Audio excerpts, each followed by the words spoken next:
नमस्कार दोस्तों, मैं हूं निरंजन कृष्णा और आप देख रहे हैं सब पर नजर।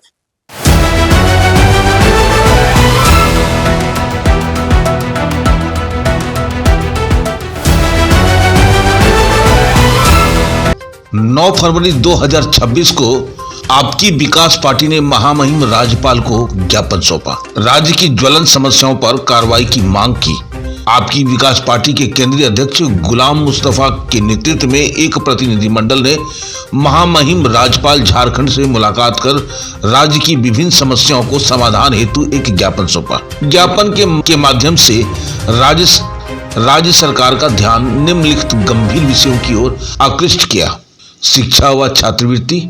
पिछले 2 वर्षों से छात्रवृत्ति राशि न मिलने के कारण उच्च शिक्षा प्राप्त कर रहे छात्र छात्राओं के समक्ष उत्पन्न हुआ है आर्थिक स्थिति। प्रतियोगी परीक्षा एवं आयु सीमा। जेपीएससी व अन्य परीक्षाओं को समय सीमा में पूरा करने तथा जेपीएससी में अभ्यर्थियों को 3 वर्ष की उम्र सीमा में छूट देने की भी मांग की। संवैधानिक व कानूनी मुद्दे। राज्य में मॉब लिंचिंग के विरुद्ध अब तक कानून न बन पाना एक गंभीर चिंता का विषय है।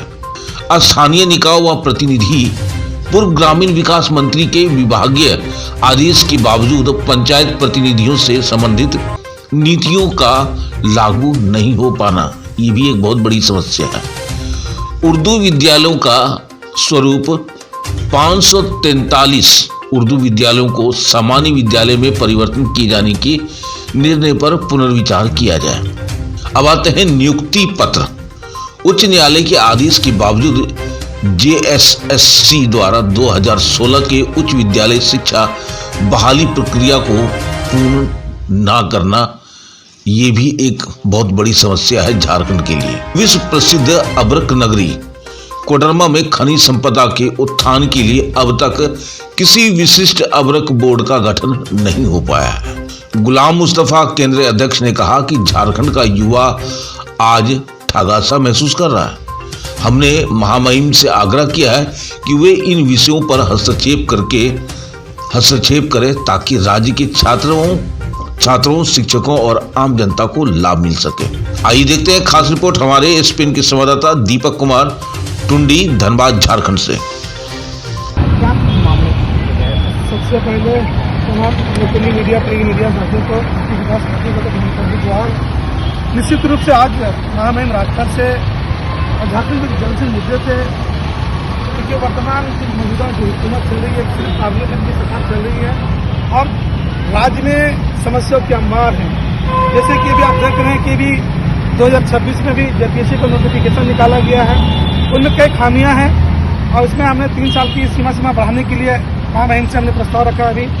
और मॉब लिंचिंग जैसे जो कठोर कानून है, आए दिन लिंचिंग करके मोटर की घाट उतारी जा रही है और कोडरमा में अभ्रक नगरी के नाम से पूरे देश और विदेशों में अभ्रक नगरी के नाम से लोग जाना जाता है और वहाँ पर सब तमाम विधायक मंत्रियाँ जाके वहाँ के गरीब मजदूरों के साथ सिर्फ फोटो खिंचवा के और वहाँ के लोगों के साथ एक मजाक से बना के रखे हुए, उन पर कोई कानून नहीं बना सकी है।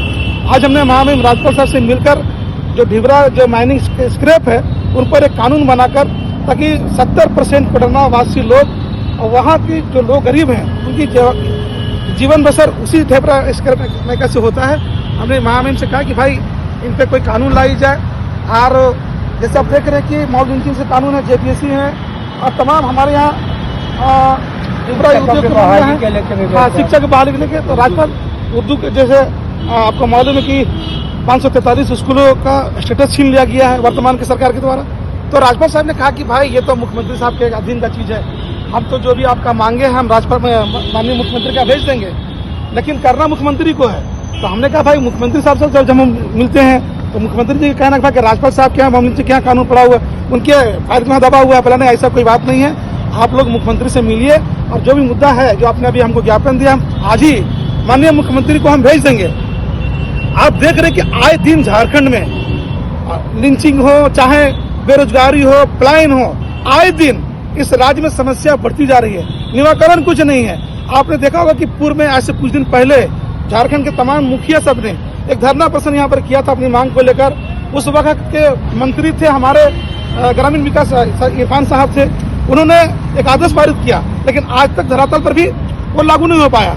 तो हमने महामहिम से कहा कि भाई इस तरह से मंत्री साहब ने घोषणा भी किया है और इनका एक पत्र भी जारी हुआ, लेकिन अभी तक धरातल पर कुछ उतरा ही नहीं है। तो ये तो कहा भाई ये तो मुख्यमंत्री का अधीन का चीज है, ये मुख्यमंत्री के क्षेत्र की चीज आता है। आपने जो भी हमसे भी डिमांड रखा है, हम डिमांड सरकार तक पहुंचाने की कोशिश करेंगे, लेकिन आज ही भेज देंगे हम। तो हमारे आपके माध्यम से, तमाम मीडिया के माध्यम से हमारी अनुरोध होगी कि भाई ये झारखंड बड़ा कहने में अच्छा लगता है कि ये हमारा झारखंड 50% ज्यादा खनिज संपत्तियां हमारी यहाँ हैं, लेकिन फिर भी दुर्भाग्य है कि हमारे लोग आज भी पलायन करने को मजबूर है। यहाँ पर कोई ना रोजगार है, शिक्षा के स्तर गिर चुकी है, लोग प्राइवेट स्कूल की तरफ भाग रहे हैं। तो हमें राज्यपाल से यही सब मांग को लेकर हमने आज कोडरमा से हम लोग आज आए हैं। अब हमें राज्यपाल साहब को अपने ज्ञापन सौंपा है। आप सभी से मेरा आग्रह है कि सरकार के जो मंत्री बैठे हैं उनसे सवाल करिए भाई कि आपने जो वादा किया था मॉब लिंचिंग से कानून हो, मदरसा बोर्ड का गठन नहीं हुआ अब तक, आप देख रहे हैं कि रोजगार हमारे यहाँ नहीं है, शिक्षा के स्तर गिर चुकी है। आज केवल और केवल सरकार कागजों पर घोषणा कर रही है। और इसी के लिए आज हमने हमारे प्रतिनिधिमंडल के लोग, हमारे पार्टी के प्रधान महासचिव हैं, पार्टी के हमारे राष्ट्रीय महासचिव हैं, तमाम हमारे पार्टी के सचिव हैं, तमाम लोग आज हम लोग राज्यपाल के आए हैं और हमने अभी ज्ञापन सौंप कर अभी हम लोग फिर चाहेंगे कि भाई माननीय मुख्यमंत्री भी एक ज्ञापन दे और उनसे भी हम लोग समय मांगेंगे ताकि जो झारखंड का जो बेसिक मुद्दा है उसको निराकरण किया जाए। केवल हवाई में कोई बात ना हो, धरातल पर हो। इसी के लिए हमने आज राजभवन के सामने आए हैं। ठीक है, धन्यवाद। ठीक है।